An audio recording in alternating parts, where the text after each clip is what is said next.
Halo semuanya, perkenalkan nama saya Yohana Fritzschilla dengan NIM C1H025040.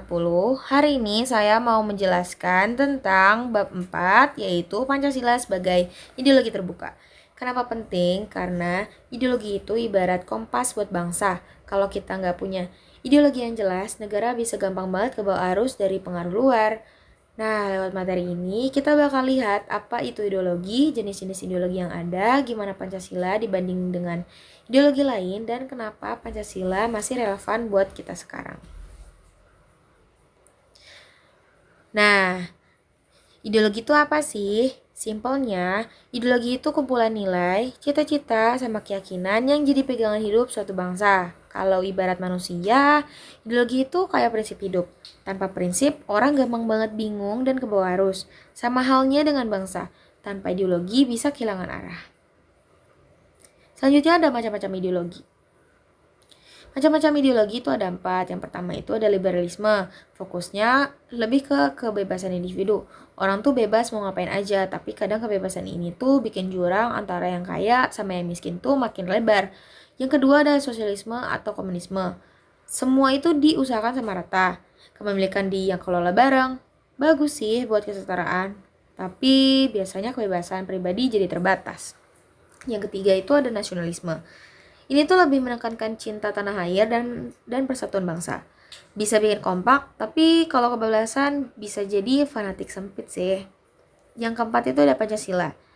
Nah, ini tuh khas banget sama Indonesia. Bedanya Pancasila nyari titik tengah.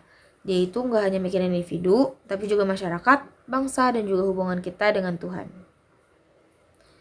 Selanjutnya adalah perbandingan dengan ideologi lain. Nah, kalau dibandingin, Pancasila itu posisinya moderat.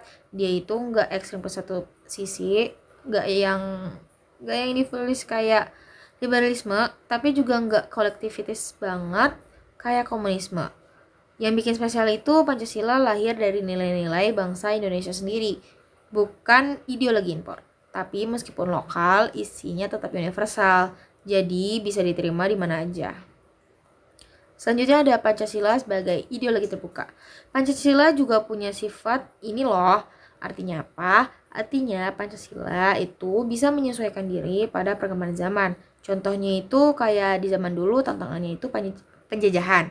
Nah, kalau sekarang tantangannya itu lebih ke globalisasi, teknologi, bahkan isu-isu kayak perpecahan di medsos. Walaupun masalahnya beda, tapi Pancasila tetap relevan karena nilai dasarnya nggak pernah berubah, seperti ketuhanan, kemanusiaan, persatuan, kerakyatan, juga keadilan. Nilai dasar ini tetap sama, tapi cara penerapannya bisa menyesuaikan kebutuhan zaman. Nah, selanjutnya ada hubungan Pancasila dengan agama. Terus gimana hubungannya Pancasila sama agama? Nah, Pancasila ini sama sekali nggak nabrak sama agama apapun. Malah Pancasila ini jadi payung yang ngasih kebebasan buat semua orang beragama sesuai keyakinannya. Jadi nggak ada alasan untuk bilang Pancasila itu bertentangan dengan agama ya. Selanjutnya ada refleksi diri. Kalau dari saya pribadi, setelah mempelajari juga menjelaskan bab ini, saya makin yakin kalau Pancasila itu adalah ideologi yang paling cocok buat Indonesia. Bayangin aja, negara kita punya ratusan suku, bahasa, dan juga agama. Kalau ideologinya terlalu ke kiri atau terlalu ke kanan, pasti gampang bikin konflik. Saya setuju banget sama isi bab 4 ini yang bilang Pancasila itu fleksibel dan moderat. Di era globalisasi kayak sekarang, pengaruh luar itu gampang banget masuk lewat internet, budaya populer, atau juga politik. Nah, Pancasila bisa jadi filter.